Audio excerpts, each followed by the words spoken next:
Shalom, selamat pagi Bapak Ibu Saudara yang dikasihi Tuhan Yesus Kristus. Selamat berjumpa kembali dalam renungan pada pagi hari ini.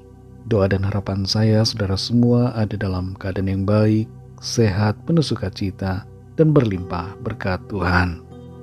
Sebelum kita mendengarkan renungan firman Tuhan, mari kita berdoa. Bapa Sorgawi, Bapa dalam nama Tuhan Yesus Kristus, kami bersyukur kepadamu untuk berkat kemurahan-Mu.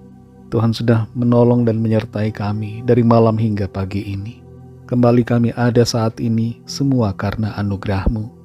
Dan kami percaya Tuhan punya rencana yang baik buat kami. Saat ini kami mau mendengar sabda firman-Mu. Urapi kami Tuhan supaya kami mengerti dan taat pada setiap kehendak-Mu. Dalam nama Tuhan Yesus kami berdoa. Haleluya. Amin. Saudara yang dikasihi Tuhan, ayat renungan kita pada saat ini terdapat dalam surat Wahyu pasal 2 ayat yang ke-25. Tertulis demikian. Tetapi apa yang ada padamu, peganglah itu sampai aku datang. Saudara yang dikasihi Tuhan, sebuah kapal kecil sedang menuju ke sebuah pulau, dan ombak membuat kapal itu bergoyang cukup kencang hingga terombang-ambing ke depan dan belakang. Dalam kondisi demikian, para penumpang tanpa diminta langsung berpegangan pada apa yang dapat membuat mereka tetap di tempat yang aman. Pegangan itu membuat mereka tidak goyah, tidak terjatuh, dan tidak terhempas ke lautan. Pegangan hidup menjadi sangat penting ketika ada gelombang-gelombang yang mencoba untuk menjatuhkan dan menghempaskan kita dalam perjalanan kehidupan ini. Firman Tuhan dalam Wahyu 2 ayat 25 berkata, "Tetapi apa yang ada padamu, peganglah itu sampai aku datang." Dalam ayat ini, Tuhan Yesus memerintahkan umat sisa yang setia dari jemaat Tiatira untuk berpegang teguh pada apa yang mereka miliki. Jemaat Tiatira ini berbicara tentang orang-orang yang mengaku percaya tapi toleran terhadap dosa dan penyesatan. Di zaman sekarang ini, tidak sedikit gereja yang begitu toleran terhadap ketidakbenaran. Sesama jenis diberkati dalam pernikahan, perselingkuhan dibiarkan, kumpul kebo tidak ditegur, dan berbagai penyimpangan ajaran ditolerir. Tuhan mengingatkan agar jemaat di Tiatira memegang apa yang ada pada mereka. Apa yang mereka punya yang harus mereka pegang tidak lain adalah kasih dan iman yang benar kepada Tuhan. Tuhan tahu dan mengerti bahwa ada begitu banyak tantangan yang hendak menggugurkan iman mereka. Karena itu Ia memberikan perintah agar mereka berpegang pada kasih dan iman sampai Ia datang. Sebagian dari mereka telah terhanyut dalam dosa, namun masih ada sisa yang tetap berpaut kepada Tuhan. Pesan firman Tuhan ini berlaku juga untuk kita semua, karena jemaat Tiatira menggambarkan jemaat di akhir zaman. Dan kita yang percaya adalah jemaatnya yang hidup di akhir zaman ini, yang penuh dengan tantangan. Di tengah-tengah situasi dunia yang begitu berkompromi dan mentolerir dosa, tidak mudah untuk tetap setia kepada Tuhan, tidak mudah untuk bertekun dalam kebenaran.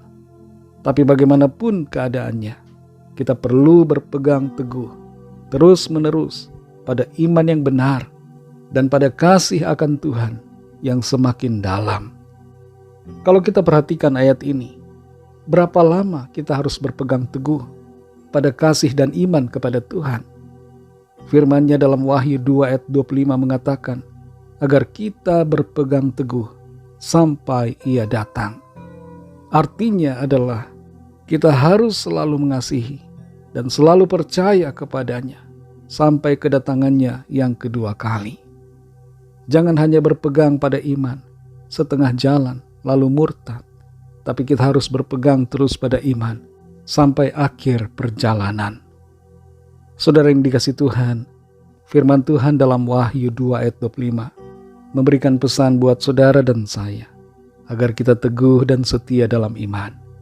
Meskipun ada berbagai cobaan, ada berbagai tantangan dan godaan dalam hidup ini. Adakah di antara kita yang hari-hari ini sudah mulai kompromi dan mentolerir dosa, mulai melonggarkan pegangan, bahkan melepaskan iman serta kasih kepada Tuhan? Mari jangan biarkan iman dan kasih lepas dari hidup kita. Meskipun segala sesuatu di sekitar kita berubah, mari jangan berubah dalam mengasihi dan mempercayai Tuhan Yesus Kristus. Dia adalah Tuhan, Allah dan Juru Selamat kita. Dia hidup dan berkuasa, berdaulat atas segalanya, dan Ia akan datang kembali di akhir zaman. Tetaplah percaya kepadanya, sehingga pada saat Dia datang kembali, kita didapati olehnya tetap setia. Mari kita berdoa. Terima kasih Tuhan, kami bersyukur untuk firman-Mu yang sudah kami dengar. Firman-Mu yang mengajarkan kepada kami, memberikan perintah untuk kami berpegang teguh pada iman yang benar dan sungguh-sungguh mengasihi Tuhan senantiasa. Bukan sementara, tapi terus-menerus sampai akhir hidup kami, bahkan sampai Tuhan datang kembali. Tolong kami Tuhan, kuatkan kami selalu di tengah-tengah situasi yang penuh dengan tantangan, di tengah keadaan yang mencoba untuk menghanyutkan kami dalam kegelapan. Tolong kami supaya kami tetap teguh, percaya dengan sungguh, dan mengasihi Tuhan lebih lagi dalam hidup kami. Tuntun kami selalu ya Tuhan, untuk melangkah dalam kebenaran-Mu, setia kepada-Mu selalu. Berkati kami di sepanjang hari ini, dalam segala tugas aktivitas kami, dalam studi, dalam pekerjaan, dalam usaha, dalam pelayanan, dan dalam segala aktivitas kami, baik di rumah maupun di luar rumah, dimanapun kami berada, sertai kami dengan kuat kuasa-Mu. Kami bawa kepada-Mu setiap pergumulan kami masing-masing. Biarlah Tuhan melawat dan menyatakan kuasa, pertolongan dan mujizat-Mu bagi kami. Terima kasih Tuhan. Kami percayakan segala sesuatunya ke dalam tangan kasih-Mu. Dalam nama-Mu yang kudus, nama Tuhan Yesus Kristus, kami sudah berdoa dan mengucap syukur. Haleluya. Mari sama-sama kita berdoa doa Bapa kami. Bapa kami yang di sorga, dikuduskanlah nama-Mu, datanglah kerajaan-Mu, jadilah kehendak-Mu di bumi seperti di sorga. Berikanlah kami pada hari ini makanan kami yang secukupnya, dan ampunilah kami akan kesalahan kami, seperti kami juga mengampuni orang yang bersalah kepada kami. Dan janganlah membawa kami ke dalam pencobaan, tetapi lepaskanlah kami daripada yang jahat, karena Engkaulah yang punya kerajaan, dan kuasa dan kemuliaan, sampai selama-lamanya. Amin. Terimalah berkat Tuhan. Tuhan memberkati engkau dan melindungi engkau. Tuhan menyinari engkau dengan wajah-Nya dan memberikan kasih karunia. Tuhan menghadapkan wajah-Nya kepadamu dan memberikan damai sejahtera.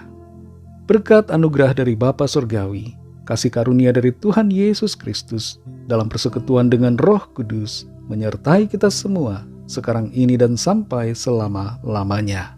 Dalam berkat nama Tuhan Yesus Kristus, haleluya, amin. Puji Tuhan, saudara yang dikasihi Tuhan, saya percaya firman Tuhan menjadi berkat dan kekuatan buat saudara semua, dan Roh Kudus akan menolong saudara untuk lebih lagi memahami kebenaran firman Tuhan. Tuhan Yesus memberkati saudara semua. Sampai jumpa dalam renungan yang berikutnya. Haleluya.